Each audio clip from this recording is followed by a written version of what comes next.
Hi, welcome to Tantra Talk Tuesday again. Today I'm going to talk about my travels to India to learn yoga and Tantra. So the travels will be for people wanting to learn about yoga and Tantra there, not just Tantra in India. And also how I started Tantra. For me, Tantra kind of fell in place, but I would not say it was easy. I did spend probably over 10 grand, well over, to learn and study, and travel fees and energy healing sessions to learn Tantra and become a Tantra teacher. And of course, that meant working many jobs. I didn't have the money to do that from outside sources, so working many jobs to pay for all of the studies and travel. Aside from that, it kind of fell in place. Like they say that a Tantra teacher, it's more Dharma and everything will kind of fall in place and you'll find the right teacher if you are meant to teach it. Now, learning it, I think, is a little more simple. And many people want to start learning Tantra from a book or books, and it's possible, and it can be a good place to start because you can learn about the philosophy and some of the practices to see if it's right for you or if it's just too weird for you before, going to group classes or private sessions. I became a yoga teacher first and had been doing yoga for many years before that, just for fun and for myself. Of course, we should first do yoga and Tantra for ourselves, especially if we're teachers. We should still be doing that. I started with Tantra because I wanted to deepen my meditation practice. I wanted to learn advanced meditations to rise to higher levels, and I'd already done some Kundalini yoga and various types of yoga and meditation. So I wanted to learn these more advanced tantric meditations. And also I was drawn to the sexual aspect, hearing that you could have these 4-hour orgasms and everything would feel more sensual and alive. And so I wanted to learn this, and I did. And that's one of the things that has made me stick with Tantra, but also having these higher, deeper experiences with meditation and just feeling more energized and alive and healthier myself. Next, I went to India in 2008, and I was planning on going to a yoga school. With India, things always change or tend to change. So even though I was planning on going to the school, things happened like the second and third day that I was in Mumbai, India, where the main city where the school was. That is when the 26/11 terrorist attacks happened in Mumbai, and I was in the middle of this.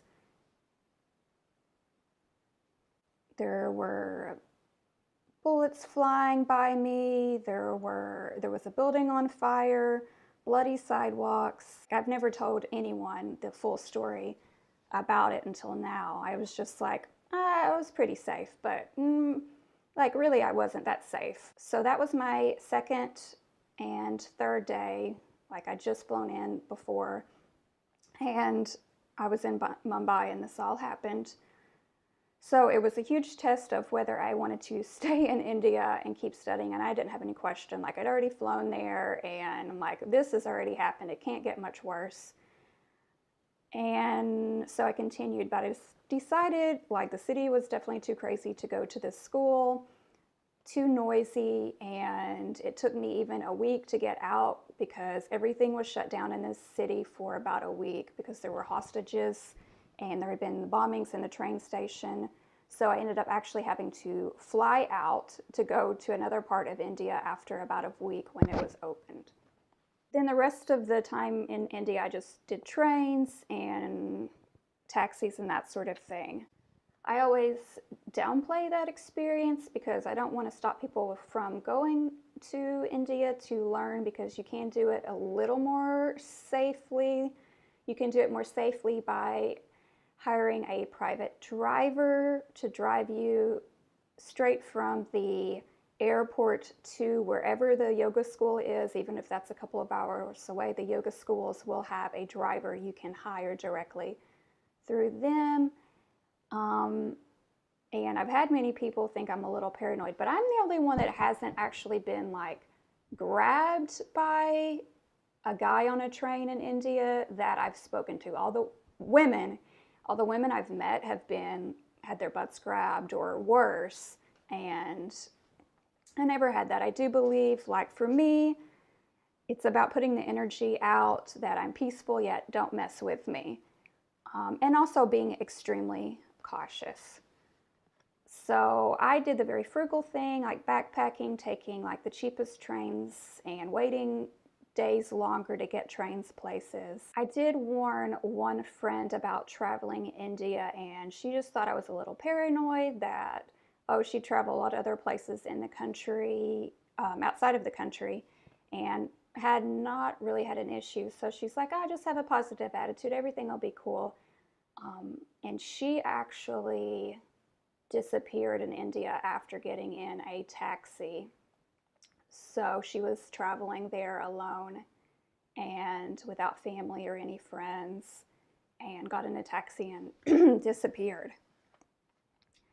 American passports are worth years worth of India's salaries. I'm not saying it was an Indian or an Indian family that did this, but it's something to be cautious of. Western passports and American passports can be worth $3,000 to $5,000 depending. This is a lot of money in India, or for criminals that are in India that need to get out of the country and need a passport. So enough darkness. Let's go on to some better things.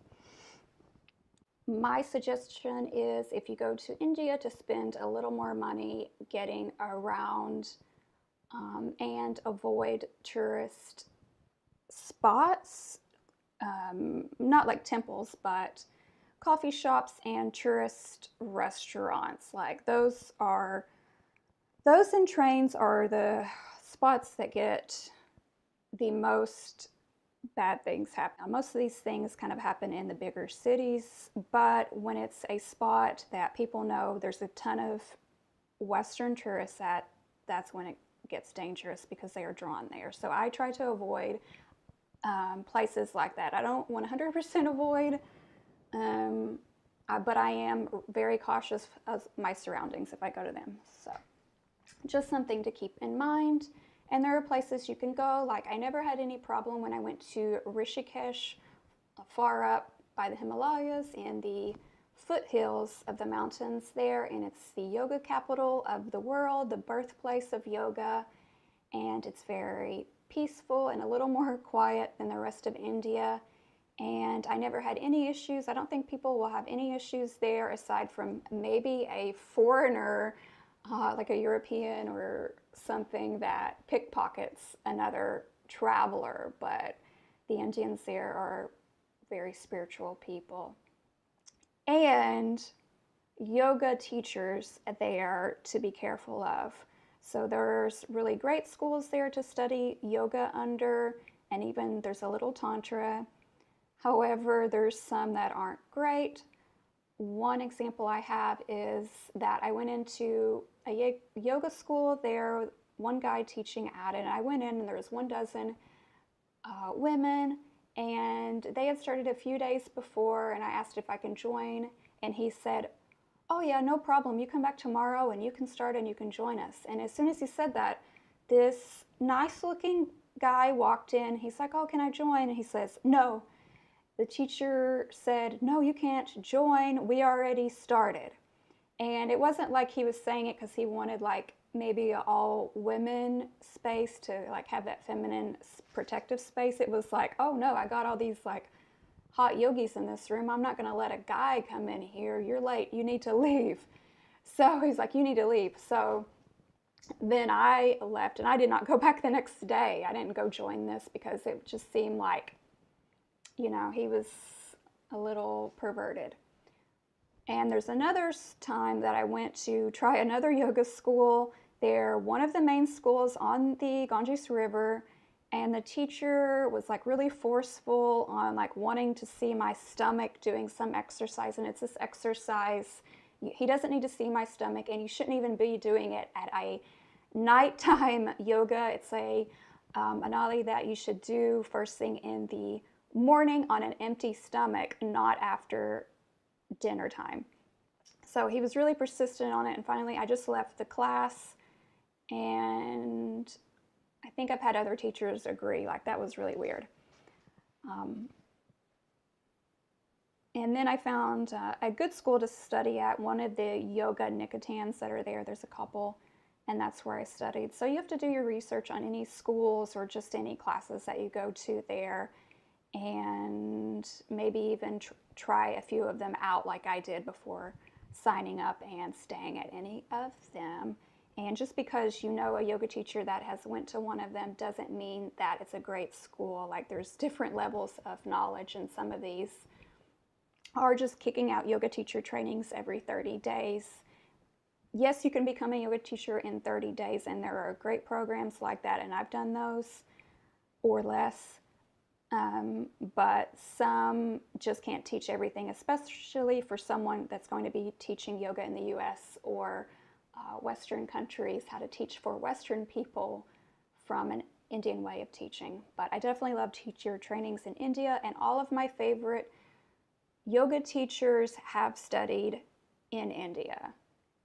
Now, when I was in Rishikesh, I did end up getting really sick. It was the only time I got sick in India, and the yoga center was giving people water straight from the Ganges River from the tap, and I had no idea, and they believed it was to spiritually cleanse, and of course everyone there got sick at some point, and it was supposed to be a spiritual cleansing. Well, I find this out while I'm sick, and it's very cold there, like the rooms are like in the 50s, and it's cold water, and it really sucked being sick there. I totally agree, like you can get a spiritual cleansing. You will get a spiritual cleansing by taking a bath in the water. However, I don't want to be drinking that water ever again. And anywhere you travel in India, definitely make sure that water you get is sealed. If you're buying water, not getting it like out of a hotel lobby from a machine, refilling your own bottle. And then hold it up to the light, because I got one that was sealed before. I opened it, tasted like sewage, even though it looked clear. When I held it up to the light, I could see all the brown particles in there. They had just filled tap water in a bottle, sealed it, and then actually sold it to me at a bus station. In the bus station, something very authentic looking, they had sold me this water. Now, this probably doesn't happen hardly ever, but it is possible. So always take a look at your water if you're buying water, not using a filtration machine there. I did learn many good things at the Rishikesh school there. I learned like a lot of the authentic teachings and how they do yoga, not when it's 104 degrees in the middle of the day, like some of these schools teach, very cultish, that, oh, it's India, so we have to do yoga when it's 104 because it's hot in India. No, people wake up in summer before the sun comes up or late at night to do their yoga when it's not so hot. I did get a chance to practice even in rooms that were quite cold, and they teach you how to warm your body up on your own, not needing heat. So that was a good experience, learning that I don't need this crazy hot Bikram yoga, and I never did. I never liked that style of yoga. My personal favorite yoga schools that I went there to were the first one in Lonavala, Kevaladhamma. Kevaladhamma is the oldest yoga college and hospital in the world. It is where they do all the research, and I really enjoyed my time there, and I am currently taking another teacher training through them, and it is in a fairly quiet town. And another school that I liked is any of the Shivananda, but I went to Shivananda in Kerala, South India, and it's up way up in the jungle. It's very quiet, and I even drank the water out of the tap not knowing that it was tap water, and I was fine, but I don't recommend that. When I went to India, I was an Ashtanga yogi practitioner, And I did check out the Mysore school. That was my backup choice. And I traveled to Mysore and I got admitted. However, I decided not to go to the Ashtanga Yoga school because it was $500 US dollars cash for 1 month just to take a class once a day. And that's a lot of money for me compared to the other schools there that are very inexpensive. And you're only learning how to do the Ashtanga Yoga practice, and somehow after 3 months or so you can actually start teaching this without getting a lot of knowledge aside from just your own practice. And maybe they've changed that up since there's so many Ashtanga Yoga teachers out there now. This just didn't seem like enough teaching for me. Like, I wanted a thorough teaching. But if you wanted to go just to practice Ashtanga, then this is a great place to go do it. I think I would rather just go to Miami. Like, I've been to Keno McGregor's school, the Miami Life Center, and practice there, and I liked that. So I would just rather be in Miami and like spend less money than in India, aside from housing.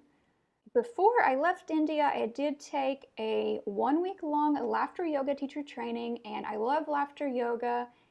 And of course, these are like the coolest people to hang out with because you cannot be shy teaching laughter yoga. It's definitely a more extroverted kind of way of teaching, even though you don't have to be an extrovert to teach it. But you can't be shy teaching laughter yoga. So these people were very fun to be around, laughing all week. By like day 3 or 4, I got tired of laughing. Like, my body was tired of laughing. I got tired of laughing.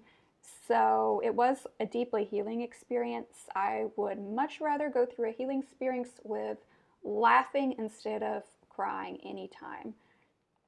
And it's amazing what your body can let go of just from laughing for a week solid, or a weekend workshop, or even just a 30-minute laughter yoga class. If you want to travel to India to just have a vacation or to study, always have at least one backup plan, and of course access to the internet to find your backup plan schools, other options, and ask around a lot for people that have been to India. I did end up studying some Tantra in India, and it is very difficult to find teachers there. There are not many. It's more like they will find you. They are very much about, if it's the dharma of you, you're destined to study Tantra or become a Tantra teacher. Of course, yoga is a part of Tantra. So if you're studying yoga and meditation, that's a part of Tantra. So one guaranteed place that you can study Tantra in India is Osho's meditation resort.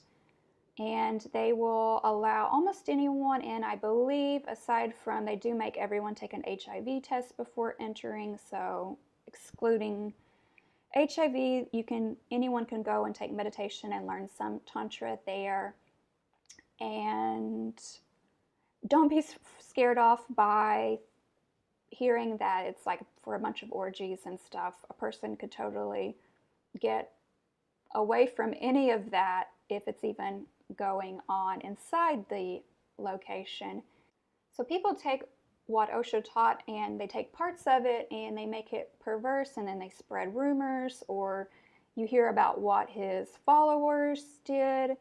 And I think I like all of Osho's teachings. You know, not everything is for everyone. And he wasn't a serious teacher. He's more laughed at everything. So you can't take everything too seriously. If it doesn't make sense to you, then read other things about it. But for a Tantra school in India, that's like the best choice that I have heard about, and I've looked around at many. So I loved India. I can't wait to go back to India later this year. If you want to go there and travel, it's definitely a beautiful place with tons of great food and lots of yoga to learn and cool people. And the people in India are very friendly people. And I am, again, really excited to go back. Just be cautious and always check out your surroundings. Even if you're with a group of people, friends, be even more cautious. Don't let your friends or travel mates distract you while you're there, and get time away from the city to go to the less crowded places that are more fun and maybe have a little more of an easygoing atmosphere. And try to check out Rishikesh if you're into going to the birthplace of yoga. I definitely recommend that. And of course, there's lots of fun like beach parties and trance dance and everything on the beach in Goa. So that's another option for traveling there. I was vegan in India, and that's a challenge. That's like a whole other video of trying to avoid any ghee there and avoiding dairy, but there's definitely some ways to travel and avoid dairy in India, and finding vegetarian and egg-free is like simple, easy, because it's going to actually be on the outside of the building and a whole section of the menu that's going to be like vegetarian and egg-free. I do have other books that I can recommend, and I'm doing a video just on books. And please subscribe to my videos so I can put out more videos and that you can learn when they are coming out.